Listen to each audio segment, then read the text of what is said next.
Hai guys. Hai guys. Kami dari kelompok 2 akan menjelaskan tentang bauran pemasaran. Sebelum itu kami akan memperkenalkan diri kami masing-masing. Saya Tegar. Saya Sofi. Saya Dimas. Saya Mariam Zura. Selamat menyaksikan. Baiklah, yang pertama saya akan menjelaskan tentang bauran pemasaran. Jadi bauran pemasaran atau marketing mix adalah suatu konsep strategi pemasaran yang digunakan oleh perusahaan untuk mengoptimalkan pemasaran produk atau jasa mereka. Jadi konsep ini itu mencakup berbagai elemen yang saling berhubungan dan digunakan untuk menarik perhatian pelanggan, meningkatkan penjualan, serta menciptakan loyalitas pelanggan terhadap suatu merek atau produk. Nah, bauran pemasaran ini membantu perusahaan untuk menyesuaikan produk atau layanan dengan kebutuhan dan preferensi pelanggan. Yang kedua, untuk menentukan harga yang kompetitif, lalu menentukan saluran distribusi yang tepat, serta mengembangkan strategi promosi yang efektif agar produk dapat dikenal oleh pasar yang lebih luas.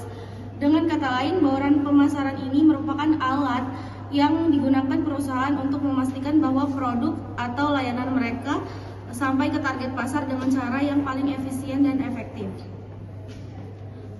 Bauran pemasaran menjadi salah satu aspek penting dalam strategi bisnis karena setiap elemen di dalamnya itu berperan dalam menentukan keberhasilan pemasaran sebuah produk atau jasa. Dari penjelasan bauran pemasaran tersebut terdapat jenis-jenis bauran pemasaran.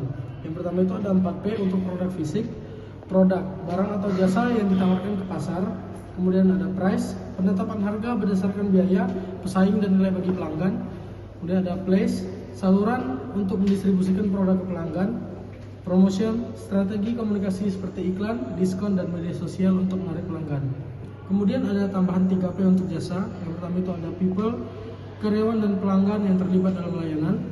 Kemudian ada proses, sistem, dan prosedur dalam penyampaian jasa.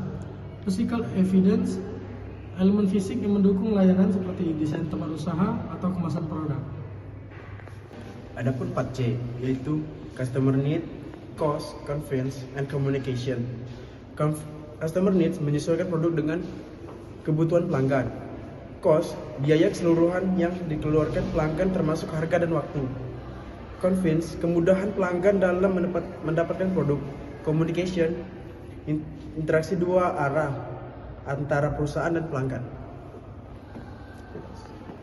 Baiklah, di sini saya akan menjelaskan inti dari bauran pemasaran, yaitu bauran pemasaran adalah kombinasi strategi yang digunakan untuk perusahaan untuk menarik dan mempertahankan, lalu meningkatkan kepuasan pelanggan melalui berbagai elemen pemasaran yang terintegrasi. Strategi dirancang untuk memastikan bahwa produk atau layanan yang ditawarkan dalam memenuhi kebutuhan dan menginginkan pelanggan dengan cara yang paling efektif dan efisien. Dalam praktiknya, bauran pemasaran mencakupi berbagai aspek penting seperti produk yang ditawarkan, penetapan harga yang kompetitif, distribusi yang tepat, serta promosi yang menarik agar produk atau jasa tersebut dikenal dan diminati oleh pasar. Dengan penerapan strategi pemasaran yang tepat, perusahaan dapat menciptakan nilai tambah bagi pelanggan, meningkatkan loyalitas, serta membangun keunggulan kompetitif di pasar. Pemilihan strategi pemasaran dalam bauran pemasaran sangat bergantung pada jenis produk yang jasa ditawarkan, karakteristik target pasar, serta tren industri yang sangat berkembang.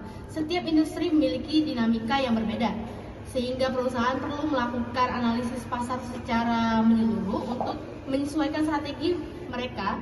Selain itu, faktor seperti pengembangan produk, teknologi, perubahan perilaku konsumen, dan pesaing di pasar juga mempengaruhi dalam menentukan kombinasi bauran pemasaran yang efektif. Dengan memahami dan menerapkan konsep bauran pemasaran secara optimal, perusahaan dapat mencapai tujuan bisnisnya. Dalam hal ini, meningkatkan penjualan dan memperluas pangsa pasar, maupun membangun hubungan jangka panjang dengan pelanggan. Sekian, terima kasih. Baiklah, sekian materi yang dapat kami sampaikan. Semoga bermanfaat dan sampai jumpa. Bye.